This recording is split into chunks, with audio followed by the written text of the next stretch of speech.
Hello everyone and welcome, Goliath here. Today we're going to go over this plus 25 Waycrest Manor. This is a full pug group, and not only that, we're all melee. I very quickly noticed that this is a very skilled and geared group. Because of this, I was not afraid to just go full DPS on this first pack. I am sending everything I have for DPS purposes, including Blessing of Summer. You'll see here I hit almost 220,000 DPS on this pull. Not too shabby for a Holy Paladin. We quickly make our way into the next hallway and pull the Captain and the Rune Weaver. This Rune Weaver's etch debuff really hurts. Whomever gets this debuff, I have to refocus my attention to that person immediately. I need to throw every single target heal I have into that person for them to survive. Again, thankfully this group is very skilled. They know that when they have this debuff, they need to pop a personal defensive to help me out. You'll see both the Monk and the Warrior do exactly that to help me push through that damage. But I'm also making sure I make good use of my Divine Toll and Daybreak combo. Those extra holy shocks from the Rising Sunlight talent via Daybreak is incredibly powerful and very helpful for this debuff.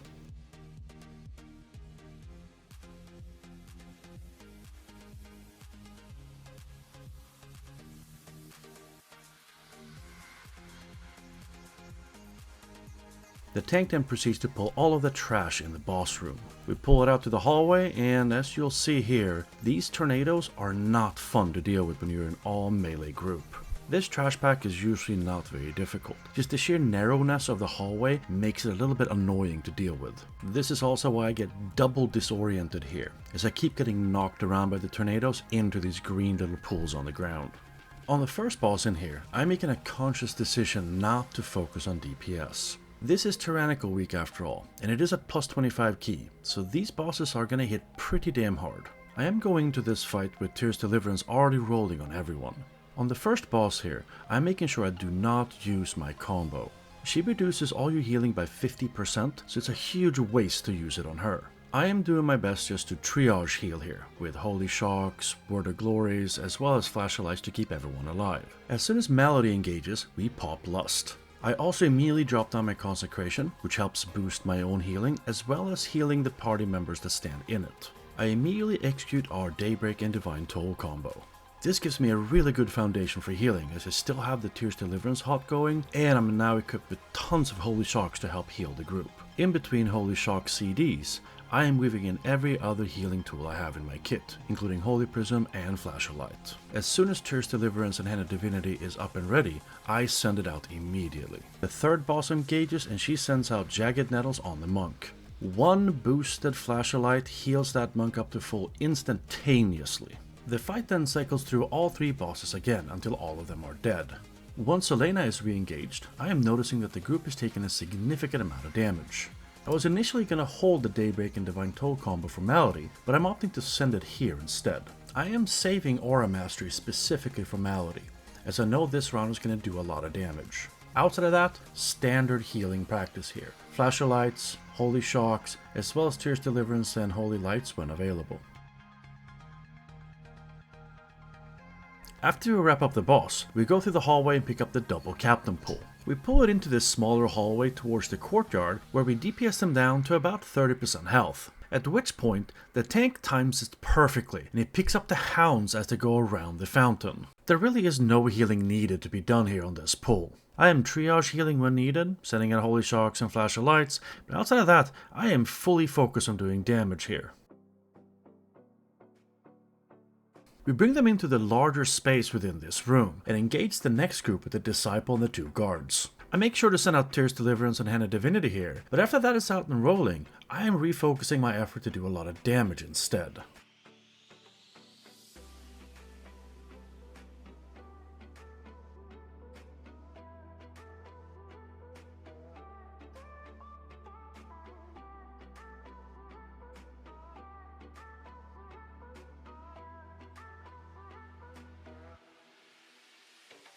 We make quick work of this group and then make our way into the dreaded Courtyard. The prospects of success and failure here depends wholeheartedly on your tank's ability to make the right pull at the right time. Pull too much and too aggressively without CDs will almost certainly result in a wipe. But at the same time, you don't want to pull too conservatively in here either, because you have a lot of opportunity to clear a lot of trash very fast. I really like the pace that our tank chose to use here. Nice, even and controlled pulls with not a whole lot of downtime, but we're also making good use of stuns and interrupts to make sure that we are in control. Because we're doing this in such a controlled manner here in the beginning, I'm able to focus more so on DPS as opposed to doing large amounts of healing. Now, do I think he could have pulled more and faster? Absolutely. We definitely had the group that could plow through a lot of damage very quickly here as well. But, as I mentioned earlier, this is a 100% a pug and we're not in any form of communication with each other.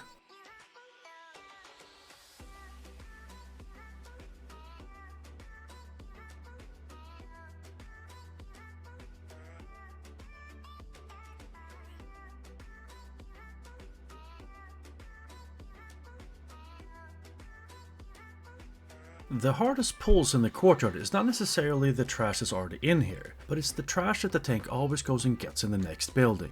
This first big pack that tanks brings out has a ton of these gorgers and maggots in it. All of these do a significant amount of damage and puts a lot of nasty bleeds on people. As soon as I see all those unit frames start popping up on my screen, I immediately send out Aura Mastery to make sure I get some damage reduction out on the group. I follow up with that Daybreak and Divine Toll combo to make sure that the entire group is taken care of from a healing standpoint. These are also excellent packs for us as Holy Paladins to use our AoE control spells. I am making sure that I send out Blinding Light whenever it's available when large packs like this come through. After we wrap up this big first pack, I take the opportunity to sit down and drink some mana. In the vast majority of cases when you run this dungeon with a pug, you're going to have a little bit of time right here to sit down and top off your mana. This next pull only has one Gorger, which is allowing me to do a lot more DPS here on the front end. You'll see towards the end of this pack though, there's a lot of damage going out, so I'm using the Divine Toll and Daybreak combo here to patch everyone back up. In between, I am just doing basic triage healing with Flashlight and Holy Sharks. Outside of that, I am pumping in as much damage as I can on these guys. It is also worth noting, I am sending out Tear's Deliverance and Hand of Divinity whenever it is available. Extending that halt to its maximum duration is hugely important and allows you to bridge the gap between damage and healing whenever possible. There are two more very large pulls in this courtyard before we go to the Goliath boss.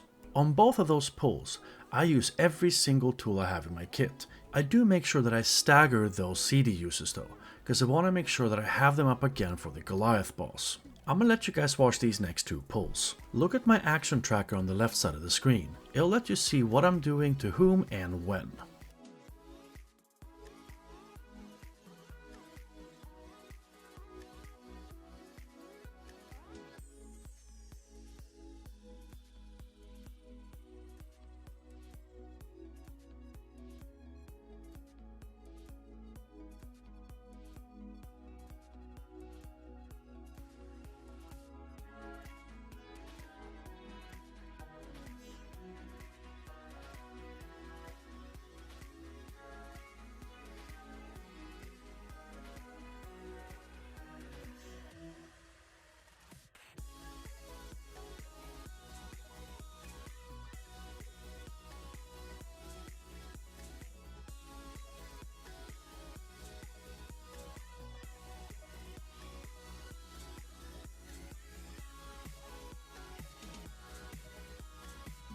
Now that the courtyard and the hallways have been cleared out, it's time for the Goliath. Out of all the bosses in here, this is the one that I am most concerned about, especially on tyrannical weeks. Soul Thorns is the ability he has where he traps one of your players in a thorn. While trapped in this thorn, they take an insane amount of damage. It is up to the DPS to make sure that thorn is DPS down as soon as humanly possible, or there's a very real possibility that the person will die. Before we pulled the boss though, me and the Red Paladin decided when and who should be using Blessing of Protection on which Soul Thorn. If you didn't know, Blessing of Protection removes the thorn entirely from the targeted player. Because we had this rotation set up from the beginning, it helped out tremendously throughout the fight from a healing standpoint. It also didn't hurt the fact that we had some real pumpers here from a DPS standpoint, and they are plowing through that thorn real fast. We also decided that the tank should go pull the boss through the fire after the third Soul Thorn. Whenever he did so, I made 100% sure that I had my Divine Toll and Daybreak available for it. I also made sure to send out Tear's Deliverance and Hand of Divinity every single time it's up and available. Outside of your tank taking more damage because the stacks are increasing, your group really isn't taking any damage. In between Soul Thorns, You have nothing else to do but to slap the boss around a little bit and try to do as much damage as you can, while at the same time keeping an eye on your tank.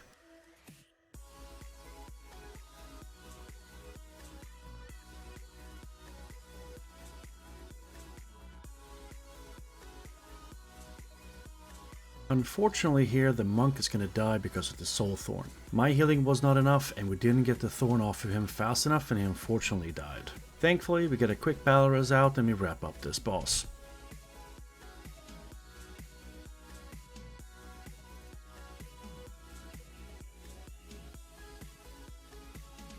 Because we cleared out all of the trash before we went to the Goliath boss, we can go straight from Goliath into the third boss, Raw the Gluttonous.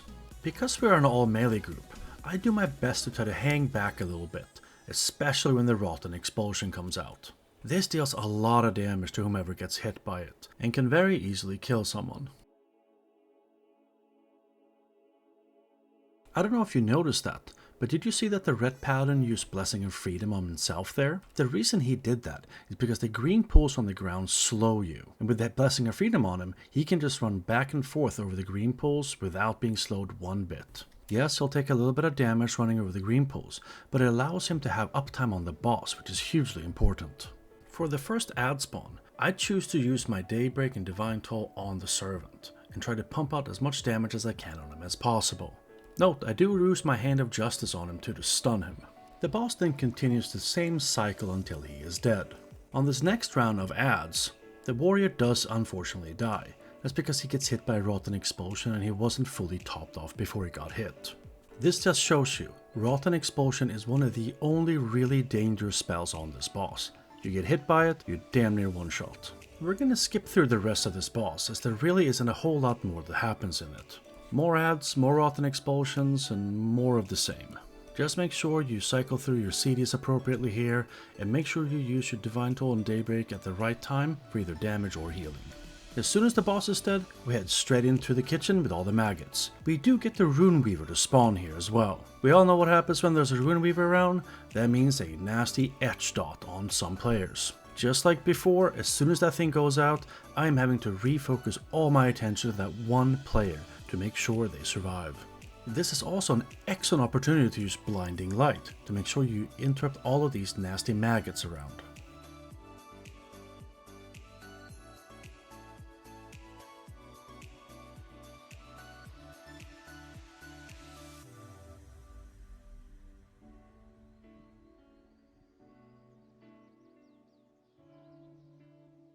We make our way downstairs, and then Tank now has an option here. He can go super aggressive and pull the Rune Weaver Captain and Thorn Shaper at the same time on top of the Hounds, or he can do one at a time and then pull Alma at the end. Because we have so much time left on the clock, I think the Tank did a good decision here. He decided to pull one at a time and do Alma separately. There's no need to go super aggressive here and risk breaking the key. With the risk of sounding like a broken record, another Rune Weaver means another etch dot. Same protocol here as it's done so far. Refocus your attention on whomever gets the etch dot or they will die.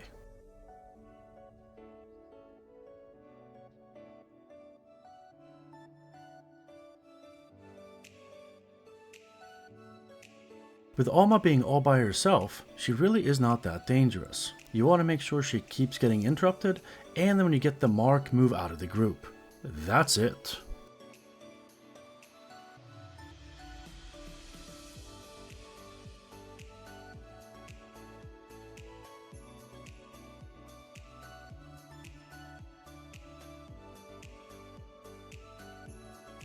Proceed down the stairs, and then Tank is now faced yet again with another decision to make. Do we go aggressive or do we go conservative? He chooses to go the conservative route here, which I am in no way in disagreement with. Just like before, there's plenty of time left on the clock. Absolutely no need to risk an entire group wipe just to pull extra packs. All of us have experienced how difficult this pull can be if you pull all of them together. This is a smart move by the Tank, and I love him for it.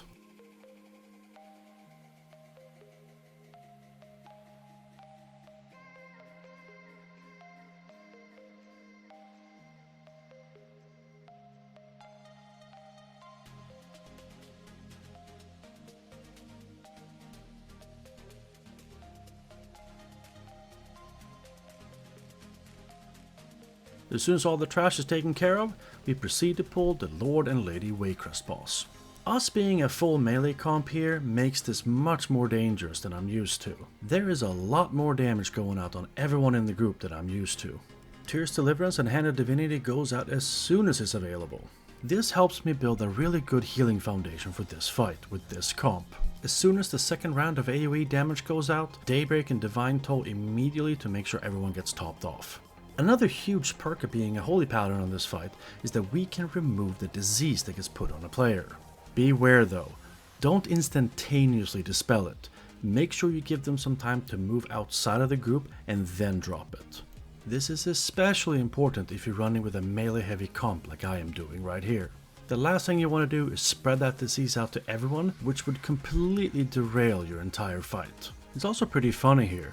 The monk has the ability to remove diseases as well, so he takes it upon himself to do so, which unfortunately causes the disease to spread to another player.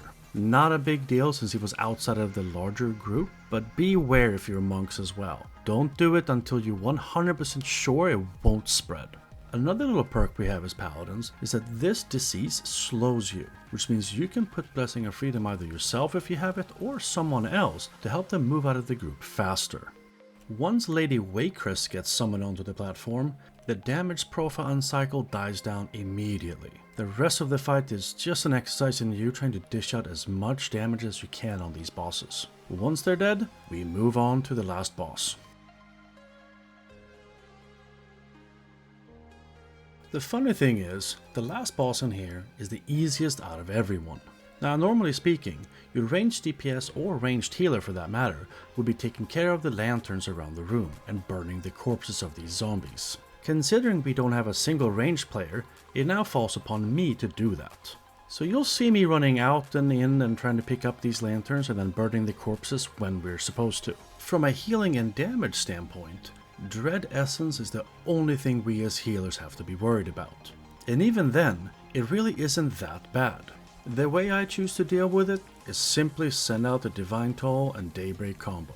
I also make sure to use Aura Master when needed, as well as Blessing of Sack if someone is for some reason on low health. Even then, there's really no need for you to send out Daybreak and Divine Toll either. You can very easily just top everyone off by your regular spells, as there's no follow-up damage that could potentially kill anyone after it.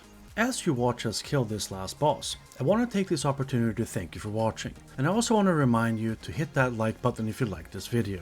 If you want to see more content like this, please consider subscribing to the channel. I have tons of videos like this, and I'm constantly trying to produce content that is educational for other fellow healers out there. And with that, that's going to be it for this dungeon video. If you made it this far into the video, you are awesome. I appreciate you, and I look forward to chatting with you guys in the comments or join my Discord server. You can find the details of that on my YouTube channel. Thank you guys for watching, and I'll see you guys in the next one.